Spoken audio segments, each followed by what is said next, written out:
आकाशवाणी नागपूर. नेहा क्षीरसागर आपल्याला ठळक बातम्या देत आहे. महाराष्ट्रासह देशाच्या विविध भागात आणि जगभरातील अनेक देशातही कालपासून गणेशोत्सवाच्या चैतन्य पर्वाचा प्रारंभ झाला. नागपूर इथं श्री गणेश मंदिर टेकडी इथल्या आराध्य गणपतीचं दर्शन घेण्यासाठी भाविकांची गर्दी पाहायला मिळत आहे. विदर्भातील अष्टविनायकांपैकी एक पौराणिक श्रद्धास्थान अशी या गणेशाची ख्याती आहे. या ठिकाणी भक्तांच्या सुरक्षेच्या दृष्टीनं पोलिसांनी 40 CCTV कॅमेरे लावले आहेत. तसंच चोख बंदोबस्त ठेवण्यात आला आहे.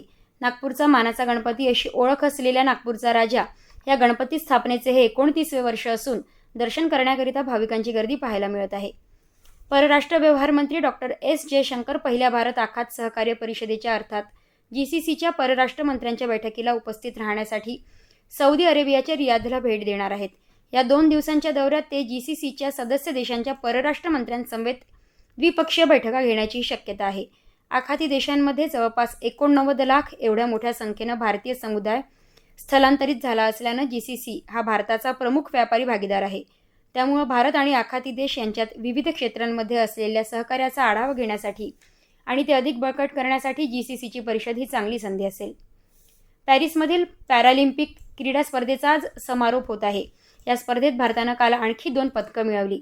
नवदीप सिंगनं पुरुषांच्या भालाफेक स्पर्धेत सुवर्णपदक मिळवलं. इराणी खेळाडूनं प्रथम क्रमांक पटकावला होता.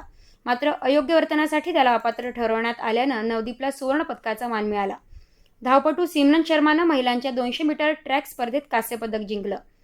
7 सुवर्ण, 9 रौप्य आणि 13 कांस्य अशा 29 पदकांसह भारत पदक तालिकेत 16व्या स्थानावर आहे. या स्पर्धेतील पदक विजेत्यांवर देशभरातून अभिनंदनाचा वर्षाव होत आहे. शासनाच्या विविध योजनांची माहिती सर्वसामान्य नागरिकांपर्यंत पोहोचवण्यासाठी सरकारच्या माहिती आणि जनसंपर्क महासंचालनालयानं मुख्यमंत्री योजनादूत उपक्रम सुरू केला आहे. त्यासाठी इच्छुक उमेदवारांनी www.mahayojanadut.org या संकेतस्थळावर नोंदणी करण्याचं आवाहन करण्यात आलं आहे. राज्यात ग्रामपंचायत पातळीवर 1 तर शहरी भागात 5,000 लोकसंख्येमागं 1 अशा एकंदर 50,000 योजनादूतांची 6 महिन्यांच्या कालावधीसाठी निवड केली जाणार आहे. त्यासाठी दरमहा मानधनही दिलं जाईल. आज केंद्रीय गृहमंत्री अमित शहा यांच्या हस्ते मुंबई येथील सांताक्रूजमधील मुंबई समाचारच्या लघुपटाचे विमोचन होणार आहे. मुंबई समाचारच्या द्विशताब्दीनिमित्त या कार्यक्रमाचं आयोजन करण्यात आलं आहे. याबरोबरच हे बातमीपत्र संपलं. नमस्कार.